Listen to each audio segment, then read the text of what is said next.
So quick full disclosure, I'm not a mechanic and I'm not an electrician. So this video isn't instructional, it's just showing you what I've done to my bike. If in doubt, get a pro to do your job for you.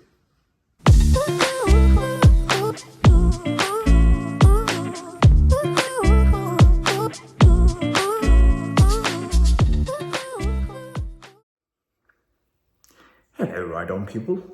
So today we're going to fit my Garmin Zumo XT to my Triumph Street Triple RS, because we can. So this is my Garmin XT and it works absolutely perfectly. I do have two friends, Eric and Charlie, that have the XT2 newer version, and they seem to have a lot of problems importing GPX files. We've done a lot of testing on that for about 4 or 5 months. We still haven't got a satisfactory solution, but the XT works 100% perfectly for me every time, and I thoroughly recommend that device. And if you're thinking of buying an XT or XT2, personally I would recommend the XT and get the discount because it's much cheaper than the XT2 at present. You can usually get clamps that you can lock, etc., from people like Protek thrown in the deal, or you may be able to get a discount on Amazon. So it's the Garmin XT. Now to mount it, I'm going to use the Ram Tough Claw to mount it on the bars, which is quite small and discreet. You can see it's not too big, and you basically just put the ring over the ram ball there, and then you press down on the Garmin connector on top of the ball and just screw this ring back up to tighten it. And this is an official Garmin power lead.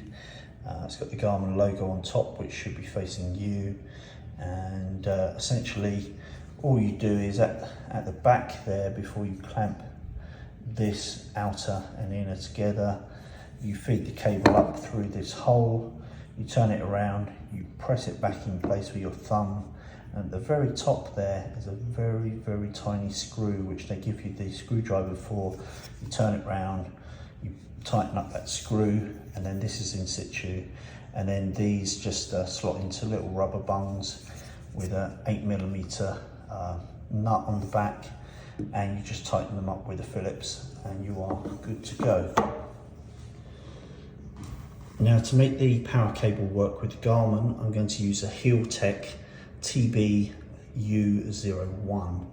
Now this is a nice and simple little device to use, because normally when you attach your power lead to your Zumo, that power lead has to be wired into a live circuit on the bike, and that's a bit of a pain because quite often getting to a live circuit is difficult, or you're home DIYer, you're not really sure what you're doing, you don't want to be splicing the loom of your electrics, and you're also worried about losing the cable or having to buy replacements should you sell the bike.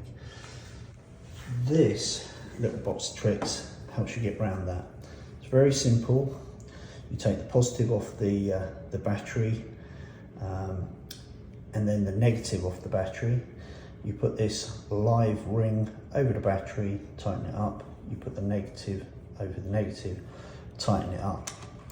And then what that does is it leaves these, it powers these two blocks. The green one is your live block, black one is your neutral block. And all you simply do is you get the live cable from your power lead and you slot that into one of these little slots here. So these are little rocker switches, rocks up, you put the Garmin live straight into there, and then you just flick this down with your thumb to close it out. Snaps into place. Very, very simple. So you can run, as you can see, 1, 2, 3, 4 accessories off that. Quite comfortable. So it's 4 lives and 4 neutrals, and these two are just connected to the bike's battery. So it couldn't be simpler to install, couldn't be simpler to take off when you sell the bike and you want to move all of this to your new bike.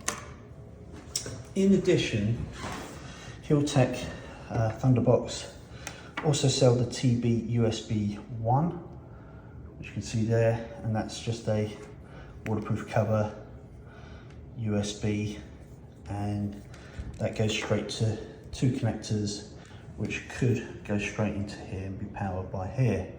I already have a USB power from a live feed direct to my phone on the bike, but if you didn't, you'd be able to power your GPS and your phone as well just by buying this extra TB USB 1. But essentially all we need is the TBU01, a proper Garmin power lead. I wouldn't use anything else, a clamp and a proper Garmin mount for the Garmin device itself. Now this little box here, by the way, effectively handles the kind of the power surging and the voltage. It's kind of like a little regulator, I understand. So normally you think, well, I'll just put a USB on the end of a cable and run it to my Garmin and I'm good to go. Well, no, because the USB sockets typically run at 5 volts, I believe, whereas a live circuit is running at 12 volts, and that's what is required to power a heavy device like the Garmin. Now, one lead I didn't mention on this Thunderbox is this white one, and the white one is only used if you want your accessories to power live with ignition on. I don't want that. I want the default, and this is the default. This lead just hangs loose. It's not connected to anything. The default is you turn on your ignition and have full battery power to run your starter motor and start the bike. As soon as the bike is started up, this will then kick in a couple of seconds later, power your devices. Same when you turn off the bike, a couple of seconds later, the devices will power down. Now, it's pretty simple to use. Even a numpty like me can wire this in. It's all automatic operation. It's got over current protection, and maximum current is 16 amps. You can go to the haptik-electronics.com site. I pay for this with my own money. They're not sponsoring me to do this video. I just happen to want to put the Zumo on my street triple rather than just have the Beeline. So let's get on with it. Right, so you disconnect the negative on the battery and then you disconnect the positive on the battery. Use a piece of cloth to keep them steady and away from anything metal. Then you get the red cable from the Haptik, put the spade connector over the bolt and then put your live back on, tighten it up. And you do the same with the negative. There we are, red to red, neutral to neutral, nice and easy. I've actually put this in upside down just because it happens to fit underneath this this cable very snugly, so it's nicely positioned. It's not going to go anywhere. I do give some Velcro, I think. I may have used Velcro in the past to secure it, but in this particular installation it's nice and stable. So the black neutral from the Garmin goes into one of these finger blocks, and then the black goes out of that into the Haptik, and then of course you're powered by the battery. The same with the red live from the Garmin goes into this, and then there is a green cable coming out that goes back into the box, and then you are done. So now we've got to power up the bike and see whether it works, and if it works then we can do something about tidying up the cabling. So we power on the bike and the GPS should not come on because the Haptik is not allowing it to at the moment. It's giving full power to the battery to start it. Start the bike. Hopefully within a few seconds we have power. Oh, it is a sight to behold. Now if we turn off the bike, then the power will cut to the GPS in a few seconds, and we will see it turn itself off. So now it's showing at the top there, it's under battery power, and now it's turning itself off. External power has been lost, the device will turn off. Hopefully now, it takes a few seconds with the Garmin, because what it's doing is it's trying to connect to your home Wi-Fi to see whether there are any updates to do in terms of the firmware or its mapping, but it will turn itself off. There you go. It's actually doing a software update. Probably can't even see that because of the light here, but it's actually updating the software. The device will automatically turn off when the update's complete. So I'm good with that. We are good to go. This works. No error codes or problems there. I'm going to turn the bike on. It's clearly got ignition and it powers the GPS after a few moments when you've already started the bike, and it powered itself down. Now it's powered itself down completely. Now the bike's turned off. So that's exactly how I wanted it to work.